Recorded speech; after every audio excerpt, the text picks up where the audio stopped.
دینی اور ملی بہنوں، عید الاضحیٰ کی چھٹی ختم ہوئی۔ چلیے نیچے ہوئی۔ عید الاضحیٰ کی چھٹی ختم ہوئی۔ سب سے پہلے ہم دعا کرتے ہیں کہ تقبل اللہ منا ومنکم صالح الاعمال، کہ اللہ تعالی ہمارے اور آپ لوگوں کے نیک عملوں کو قبول فرمائے، آمین۔ عید الاضحیٰ کے بعد آج پہلا دن ہے۔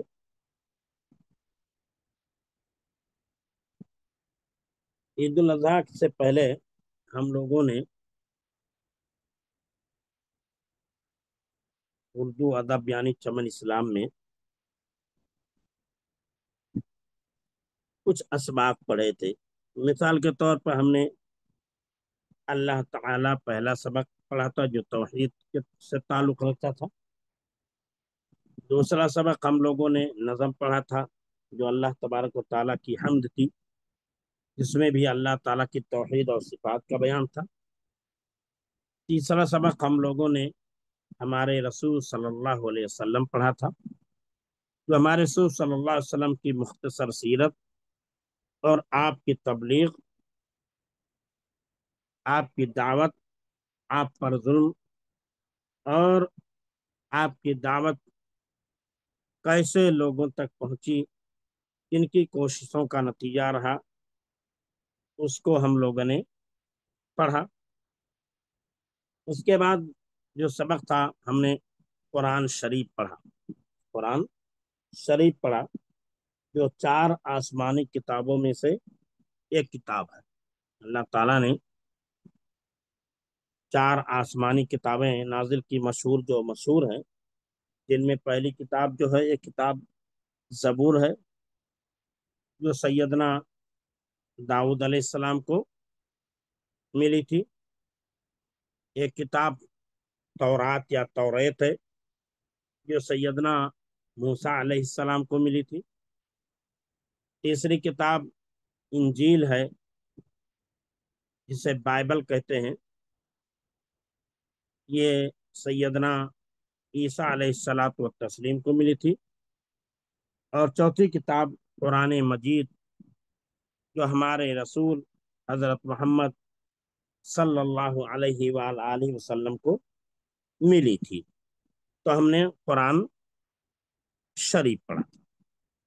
قرآن شریف کے بعد ہم لوگوں نے جو ہے میرے خیال سے جو 5واں سبق تھا، یہ ماں باپ کی خدمت، ماں باپ کی خدمت یعنی ماں باپ کے حقوق کا بیان تھا۔ اس کے بعد پھر جو ہے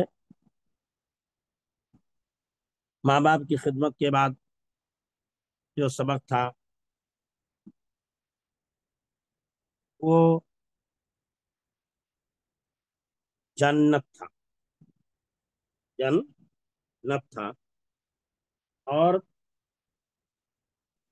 اس سے پہلے ایک سبق تھا، اسی طرح ہم نے جو پڑھا تھا آخری سبق جو ہم پڑھ رہے تھے، یا ہم نے ایک سبق ہم نے پڑھا تھا استاد کا ادب، اور آخری سبق جو ہم پڑھ رہے تھے پیغمبر، پیغمبر آخری سبق یہ ہم لوگ پڑھ رہے تھے میرے خیال سے۔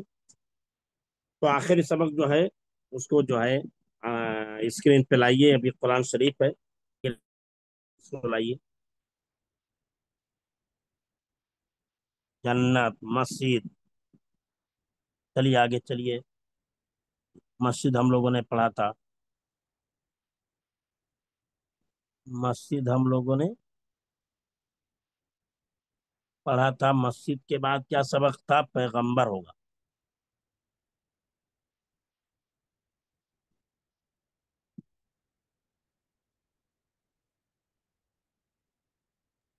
ٹھیک، اس میں پیج مسنگ ہے 22 اور 23۔ وہ نہیں ہے؟ جی، جیسے اس سے ہاں پہلے۔ ہاں، اسی لیے اس کے بعد میری آفیسر بھی آ جا رہا ہے نا، جی میری اور سردی آ جا رہا ہے جس کی وجہ سے ایک سبق نہیں ہے۔ تو پیغمبر جو ہے، ہم لوگ پڑھ رہے تھے پیغمبر، تو میں نے بتایا تھا پیغمبر کے معنی کیا ہے۔ بر یہ فارسی زبان کا لفظ ہے، اب پیغام بھی فارسی زبان کا لفظ ہے۔ بر مانے پیغام، مانے پیغام، بر مانے پہنچانے والا، اسی سے بر ہندی میں بولتے ہیں، کس کو بولتے ہیں ہندی میں بر؟ ہندی میں آپ لوگ آتی ہے نا، ہندی میں بر بولتے ہیں دلہا کو، لیکن یہ فارسی لفظ ہے۔ پیغامبر مطلب پیغام پہنچانے والا، پیغامبر کا مطلب پیغام پہنچانے والا، جو پیغام لے کر کے کسی کا آئے، اللہ کا پیغام لے کر کے آئے، رسول کا پیغام لے کر کے آئے، کسی انسان کا پیغام لے کر کے آئے، اس کو پیغامبر بولتے ہیں۔ اسی لیے اللہ کے رسول صلی اللہ علیہ وسلم نے معاذ بن جبل رضی اللہ تعالیٰ عنہ کو جب داعی اور مبلغ بنا کر کے یمن کی جانب بھیجا تھا، تو آخر میں جو دعا کی تھی، الحمدللہ الذی وفق رسول رسولہ لما، کی تمام تعریف اس اللہ کے لیے ہے جس نے اپنے رسول کے رسول کو توفیق دی اس بات کی جسے اللہ اور اس کا رسول پسند کرتا ہے۔ الحمدللہ الذی وفق رسول رسولہ، ایک رسول سے مراد اللہ کے رسول صلی اللہ علیہ وسلم ہے، اور ایک رسول سے مراد حضرت معاذ بن جبل ہے، جو جنہیں قاصد بنا کر، یسوع رسول کے معنی قاصد کے، ایلچی کے، اسی لیے پیغامبر مانے پیغام لانے والا، پیغام پہنچانے والا۔ نبی، رسول کی جمع رسول ہے، نبی کی جمع انبیاء ہے، اور نبی مانے ہوتے ہیں خبر دینے، نبی مانے خبر دینے، اور رسول کے معنی قاصد، رسول مانے قاصد، ایلچی، سفیر، رسول مانے قاصد، ایلچی، سفیر، ان تمام لوگوں کو رسول کہا جاتا۔ تو اور اس حدیث میں جو اللہ کے رسول صلی اللہ علیہ وسلم نے بیان فرمایا، الحمدللہ الذی وفق رسول رسولہ، تمام تعریف اس اللہ کے لیے جس نے اپنے رسول کے رسول کو اس بات کی توفیق دی جسے اللہ اور اس کے رسول پسند فرماتے ہیں۔ تو یہ وفقہ رسول، اس نے اپنے رسول کے رسول،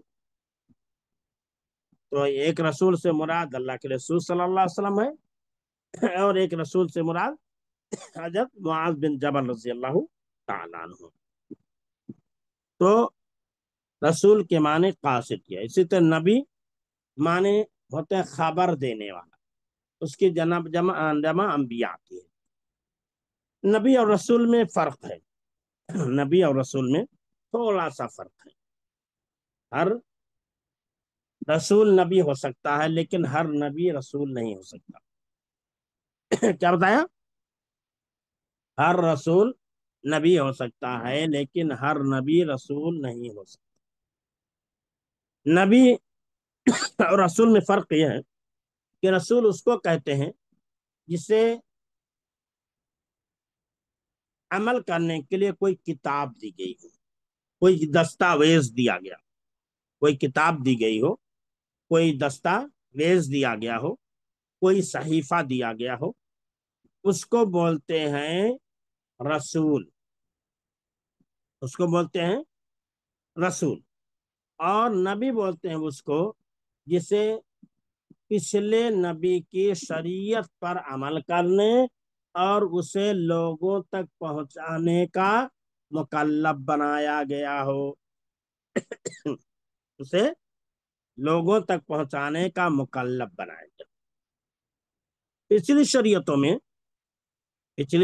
میں یہ تھا کہ نبی کے جو وارث ہوتے تھے وہ نبی ہوا کرتے تھے، نبی کے جو وارث ہوتے تھے وہ نبی ہوا کرتے تھے، ایک نبی جاتے تھے دوسرے نبی آتے تھے، دوسرے نبی جاتے تھے، تیسرے نبی آتے تھے، تیسرے جاتے تھے، چوتھے آتے تھے، یا ایک ہی زمانے میں کئی کئی نبی ہوا کرتے تھے، ایک ہی زمانے میں کئی کئی نبی ہوا کرتے تھے، اور تمام لوگوں کو کے پیغامات ایک ہوا کرتے تھے۔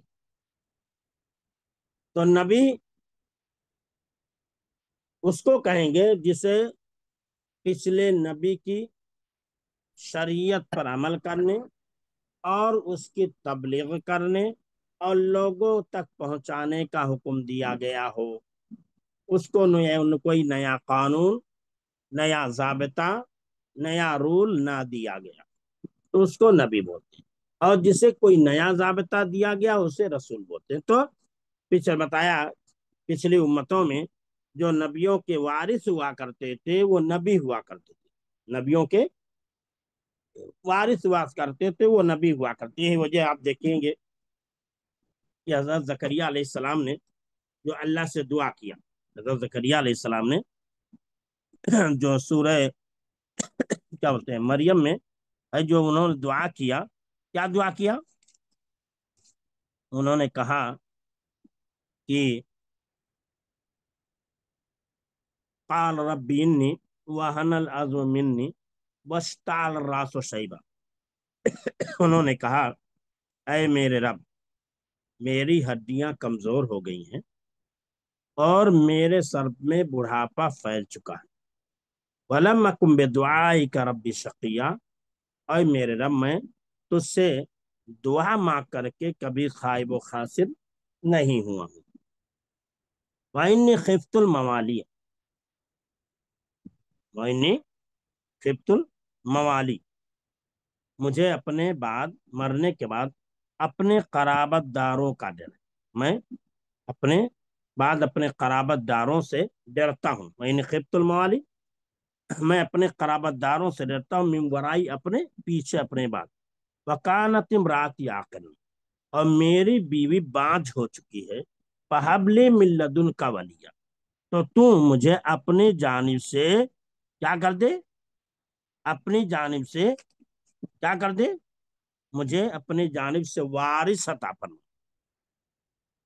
فہب لی من لدنک ولیہ، تو اپنی جانب سے مجھے کیا ہے، اپنا وارث عطا، میرا وارث عطا فرما، اور کہا یریثنی، جو میرا بھی وارث ہو، وَيَرِثُ مِنْ آلِ یعقوبہ، اور آل یعقوب کا بھی وارث و جانشین ہو۔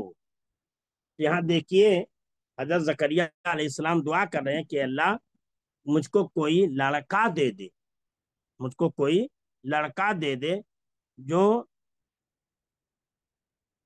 میرے دین کا وارث بنے، میرے دین کا تبلیغ کرنے والا بنے، اور یعقوب علیہ السلام کے خاندان کی تبلیغ کا اور ان کی دعوت کا وارث بنے۔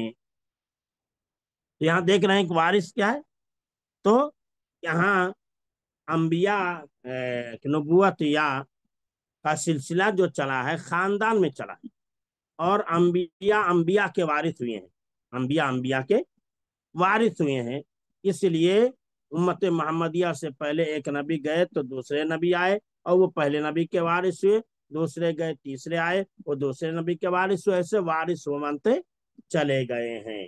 لیکن امت محمدیہ میں جو ہے نبوت کا سلسلہ چونکہ ختم ہو چکا ہے، تو یہ فریضہ جو پہلے انبیاء کا تھا وہی فریضہ امت محمدیہ کے علماء کو عطا کیا گیا۔ العلماء ورثۃ الانبیاء، علماء انبیاء کے وارث ہیں، علماء انبیاء کے وارث ہیں۔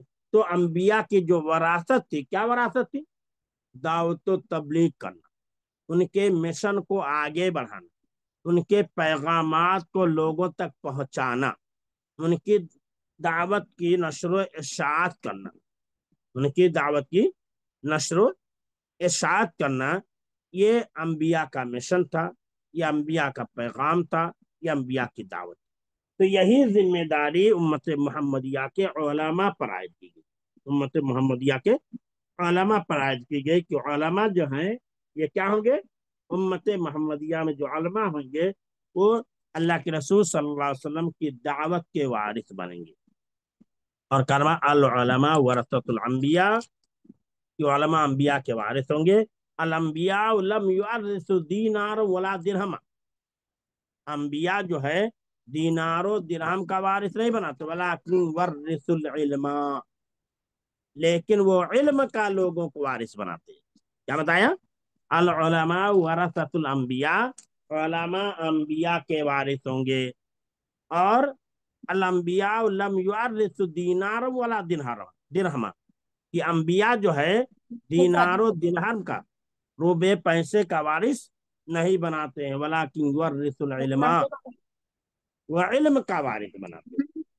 یعنی ان کا جو علم ہے، اس علم کو سیکھنا، اس علم کو سیکھ کر اس پر عمل کرنا، اور اس علم کو دوسروں تک پہنچانا، یہ انبیاء کی وراثت کا مطلب ہے۔ تو میں نے بتا رہا تھا کہ امت محمدیہ سے پہلے جو نبی گزرے ہیں، ان کے جو وارث ہوا کرتے تھے، انبیاء وارث ہوا کرتے تھے ان کی دعوت کے، لیکن امت محمدیہ محمد رسول اللہ صلی اللہ علیہ وسلم کی دعوت کے وارث جو ہیں، یہ اس امت کے علماء ہیں۔ اس امت کے کون ہیں؟ علماء ہیں۔ اور اس امت کے علماء رسول کا جو مشن ہے، رسول کا جو پیغام ہے، لوگوں تک پہنچائیں گے۔ اور اللہ کے نبی صلی اللہ علیہ وسلم کے بعد سے لے کر آج تک، اللہ کے رسول صلی اللہ علیہ وسلم کے بعد سے لے کر آج تک، اس امت کے علماء نے اللہ کے رسول صلی اللہ علیہ وسلم کے پیغامات کو لوگوں تک پہنچایا۔ جب بھی دین میں گڑبڑی واقع ہوئی ہے، خرابی واقع ہوئی ہے، اس خرابی کو دین سے دور کیا۔ اس لیے اللہ کے رسول صلی اللہ علیہ وسلم نے یہ بھی فرمایا کہ اللہ تعالیٰ اس امت میں ہر 100 سال پر ایک ایسا عالم پیدا کرے گا جو اس دین کی تجدید کرے گا۔ اللہ تعالیٰ ہر 100 سال پر اس دین میں، اس امت میں ایک ایسا عالم پیدا کرے گا، جو عالم جو ہے اس دین میں لوگوں نے جو خرابیاں پیدا کر دی ہوں گی، لوگوں کے اندر جو خرابیاں واقع ہو گئی ہوں گی، ان خرابیوں کا وہ قلع کما کرے گا، ان خرابیوں کو دور کرے گا، ان خرابیوں کو ختم کرے گا، اور لوگوں کو صحیح دین کی جانب لائے گا، جنہیں مجدد دین کہا جاتا ہے۔ مجدد دین کہا جاتا ہے۔ دیکھیے شیخ الاسلام ابن تیمیہ رحمہ اللہ علیہ کو لے لیجیے۔ شیخ الاسلام ابن تیمیہ رحمہ اللہ علیہ کے زمانے میں علم کلام، علم منطق، فلسفہ زوروں پر تھا۔ لوگ اللہ کا انکار کر رہے تھے، اللہ کی صفات کا انکار کر رہے تھے، بدعتوں نے زور پکڑ لیا تھا۔ لیکن شیخ الاسلام ابن تیمیہ رحمہ اللہ علیہ نے، اللہ نے وہ بصارت دی، وہ بصیرت دی، وہ علم دیا، وہ جوہر دیا، کہ اس علم اور جوہر کی بنیاد پر تمام لوگوں کا ایسا جواب دیا کہ کسی کو پھر بات کرنے کی یا ان کے پر اعتراض کرنے کی توفیق نہیں ہوئی، نہ موقع ملا۔ ایسے ہی ان کے شاگرد جو ہے ابن قیم رحمہ اللہ علیہ کو اللہ تعالیٰ نے دیا۔ اسی طرح بعد میں جب خرابی واقع ہوئی تو اللہ تبارک و تعالیٰ نے عرب میں محمد بن عبد الوہاب نجدی رحمہ اللہ علیہ کو وجود بخشا۔ محمد بن عبد الوہاب نجدی رحمہ اللہ علیہ کو وجود بخشا۔ تو وہاں جو قبر پرستی تھی، جو 4 مصلے تھے، اور وہاں جو بہت ساری خرابیاں تھی، بہت سارے بدعت و خرافات تھے، بہت سارے شرکیہ اعمال تھے، ان کی کوششوں سے اور حکومت کی کوششوں سے اللہ تبارک تعالیٰ نے بدعت و خرافات کو ختم کر دیا، اور تبارک تعالیٰ نے کیا کیا؟ سرزمین مکہ اور مدینہ کو بدعت و خرافات سے، شرک و بدعات سے پاک کر دیا، اور اسے ایک اچھا بہترین شہر بنا دیا۔ یا اسی طرح ایک زمانہ تھا کہ فقہ ہی پڑھی اور پڑھائی جاتی تھی، فقہ ہی پڑھی اور پڑھائی جاتی تھی، حدیث کا رواج ہی نہیں تھا، حدیث کا رواج ہی نہیں تھا، حدیث کا رواج ہی نہیں تھا۔ لیکن ہندوستان میں شاہ ولی اللہ محدث دہلوی رحمہ اللہ علیہ نے حدیث کو رواج دیا، حدیث کی درس دینا شروع کر دیا، حدیث کے پڑھانا شروع کر دیا، تو شاہ ولی اللہ محدث دہلوی رحمہ اللہ علیہ نے ہندوستان میں حدیث کے پڑھنے اور پڑھانے کے فروغ دیا، اور جو فقہ خالی جو پڑھائی جاتی تھی اس کے زور کو ختم کر دیا۔ اور آج الحمدللہ کوئی بھی ادارہ ہو، کسی بھی مسلک کا ادارہ ہو، چاہے اہل حدیث ہو، دیوبندی ہو، بریلی ہو، کسی بھی مکتب فکر کا مدرسہ ہو، اسکول ہو، ہر جگہ الحمدللہ حدیث پڑھی اور پڑھائی جاتی، ورنہ اس سے پہلے حدیث پڑھی اور پڑھائی نہیں جاتی تھی۔ اگر پڑھائی بھی جاتی تھی تو بطور تبرک، اور کہاں تک خالی مشکات پڑھائی جاتی تھی، صحیح ہے بخاری وغیرہ پڑھایا نہیں جاتا۔ لیکن شاہ ولی اللہ محدث دہلوی رحمہ اللہ علیہ، اس کے بعد ان کے بیٹوں شاہ عبد القادر ہوئے، شاہ عبد الغنی ہوئے، شاہ عبد العزیز ہوئے، ان لوگوں کی کوششوں، اور اس کے بعد ان کے پوتے شاہ اسماعیل شہید رحمہ اللہ علیہ کی کوششوں سے اللہ تبارک تعالیٰ نے حدیث کو فروغ دیا۔ اور وہیں میاں نذیر حسین محدث دہلوی رحمہ اللہ علیہ کی جو شاہ ولی اللہ محدث دہلوی رحمہ اللہ علیہ کے شاگرد تھے، ان کی کوششوں سے الحمدللہ بدعت و خرافات کا بھی خاتمہ ہوا، شرکیہ اعمال کا بھی خاتمہ ہوا، اور لوگ جو سنتوں سے دور تھے اس کا بھی خاتمہ ہوا، لوگ سنتوں سے قریب آ گئے، اور ساتھ ہی ساتھ حدیث کے پڑھنے یا پڑھانے کا رواج شروع ہو گیا، ایک بہترین عمل شروع ہو گیا، بہترین کام شروع ہو گیا۔ تو اللہ تبارک تعالیٰ نے اس طرح یا اسی طرح اکبر بادشاہ نے دین اکبری قائم کیا تھا، اس کو جو ہے وہ اپنے آپ کو، یا اس کو خطاب لوگوں نے دیا تھا ذل الہی۔ ذل الہی کا مطلب اللہ کا سایہ، اللہ کا سایہ تھا، نعوذ باللہ من ذالک۔ اس کو خطاب ملا تھا، لوگوں نے خطاب دیا تھا ذل الہی کا، اور اس نے ایک نیا دین قائم کر دیا تھا، دین اکبری، دین اکبری قائم کر دیا تھا۔ علماء کو لڑتے اور لڑاتے دیکھا تو اس نے کہا نہ یہ ان علماء کا دین، نہ علم علماء کے دین، ہاں ایک نیا دین چلے گا، دین اکبری۔ تو اس دین اکبری کو ختم کیا تھا کس نے؟ مجدد الفسانی احمد سرہندی رحمہ اللہ علیہ، مجدد الفسانی احمد سرہندی رحمہ اللہ علیہ کو اللہ تعالیٰ نے وجود بخشا۔ تو ایسے ہی یا اسی طرح ابتدائی دور میں جو اللہ کے رسول صلی اللہ علیہ وسلم انتقال کر گئے تو لوگوں کے یہاں خرابیاں پیدا ہوئی، کچھ لوگوں نے زکوٰۃ کا مال کہا کہ زکوٰۃ نہیں دیں گے اب، کچھ لوگوں نے جو ہے نبوت کا دعویٰ کر دیا، تو عمر بن خطاب سیدنا ابو بکر صدیق رضی اللہ تعالیٰ عنہ نے تمام ان فتنوں کا خاتمہ کیا، بڑی دور اندیشی سے، بڑی دور اندیشی سے ان تمام فتنوں کا کیا کر دیا؟ خاتمہ کر دیا۔ تو گویا کی جو فتنہ اٹھا تھا، کس چیز کا فتنہ؟ مدعیان نبوت کا فتنہ اٹھا تھا، اس کو بھی وہی ختم کیا۔ اسی طرح زکوٰۃ نہ دینے والوں کا جو فتنہ اٹھا تھا، اس فتنے کو بھی عمر بن خطاب ابو بکر صدیق رضی اللہ تعالیٰ نے بھی ختم کر دیا۔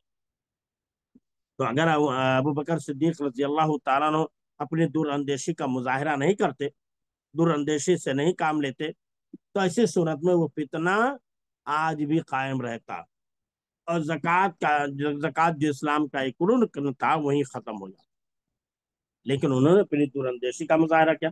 تو یہ علماء جو ہے، بتا رہا تھا میں کہ پچھلی امتوں میں جو نبوت کا سلسلہ چلا ہے، نبیوں کے جو وارث ہوئے ہیں وہ انبیاء ہی وارث ہوئے ہیں، ایک نبی گئے دوسرے آ گئے، دوسرے گئے تیسرے آ گئے، ایسے ہی سلسلہ نبیوں کا چلتا رہا، جس کی آخری کڑی ہمارے رسول صلی اللہ علیہ وسلم ہے۔ تو گویا کہ وہاں انبیاء کے وارث رہے ہیں، یا رسولوں کے وارث نبی رہے ہیں، رسولوں کے وارث نبی رہے ہیں، اور آخر نبی حضرت محمد صلی اللہ علیہ وسلم آئے، تو اب کوئی نبی آنے والا نہیں ہے، تو ظاہر سی بات ہے۔ اور یہ اللہ کے نبی صلی اللہ علیہ وسلم کا جو پیغام تھا کسی خاص وقت کے لیے نہیں تھا، کسی خاص زمانہ والوں کے نہیں تھا، کسی خاص شہر والوں کے لیے نہیں تھا، کسی خاص علاقہ والوں کے لیے نہیں تھا، بلکہ پوری دنیا کے لیے تھا، اور قیامت تک لوگ آنے والے لوگوں کے لیے تھا، قیامت تک آنے والے تمام لوگوں کے لیے تھا۔ اس لیے اللہ تبارک و تعالیٰ نے اس دین کی ذمہ داری، جس کی حفاظت کی ذمہ داری اپنے سر لی، اس کی تبلیغ کی، اس کو لوگوں تک پہنچانے کی ذمہ داری کن پر عائد کی؟ علماء پر عائد کی۔ اسی کو اللہ کے رسول نے فرمایا العلماء ورثۃ الانبیاء، علماء انبیاء کے وارث ہیں۔ اور انبیاء جو ہیں، الانبیاء لم یورثوا دینار ولا درہما، انبیاء جو ہے کسی کو روپے پیسے کا، مال کا، پراپرٹی کا، جائیداد کا وارث نہیں بناتے۔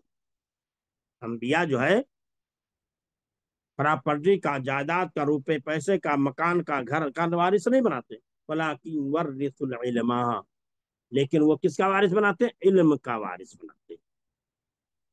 تو علماء امت مسلمہ میں علماء جو ہے یہ انبیاء کے وارث ہیں، اللہ کے نبی صلی اللہ علیہ وسلم کے وارث ہیں۔ تو یہ پیغمبر جو سبق ہے اس میں بتایا گیا ہے کہ نبی کن کو کہتے ہیں، نبی رسول پیغمبر کن کو کہتے ہیں، ان کا پیغام کیا تھا، ان کا مشن کیا تھا، آپ پہلے نبی کون ہے، آخری نبی کون ہے، پہلے نبی کون ہے اور آخری نبی کون ہے، اس کا اس میں بیان ہے۔ دیکھیے یہاں ہے اللہ بہت مہربان ہے، اس نے اپنی مہربانی سے انسانوں کو اچھے اچھے کاموں کا راستہ بتانے کے لیے اپنے بہت سے نیک اور اچھے بندوں کو بھیجا ہے۔ اللہ کے انہی نیک بندوں کو رسول، نبی، پیغمبر کہتے ہیں۔ یہ سب انسان تھے، اچھے اور سچے لوگ تھے، برائی سے روکتے تھے۔ یہ سبق ہم نے پڑھا تھا پچھلے ہفتے میں۔ ہمیں جو سبق پڑھنا، کل سے اگلا سبق پڑھنا ہے، جو سبق ہے ہارون رشید، ارے جو سبق جو ہے میری اور تیسری ہے، اس کے اندر یہ بتایا گیا ہے کہ انسان کو ہمیشہ آگے بڑھنے کی کوشش کرنی چاہیے، انسان کے اندر حوصلہ بلند ہونی چاہیے، انسان کے جذبات بلند ہونی چاہیے۔ ٹھیک ہے، 2 منٹ میں انشاءاللہ ہم دوسرا درس شروع کریں گے۔ السلام علیکم ورحمۃ اللہ وبرکاتہ۔ سبحانک اللہم بحمدک، اشہد ان لا الہ الا انت، استغفرک و اتوب الیک، وصلی اللہ علی نبینا محمد وعلی آلہ وصحبہ۔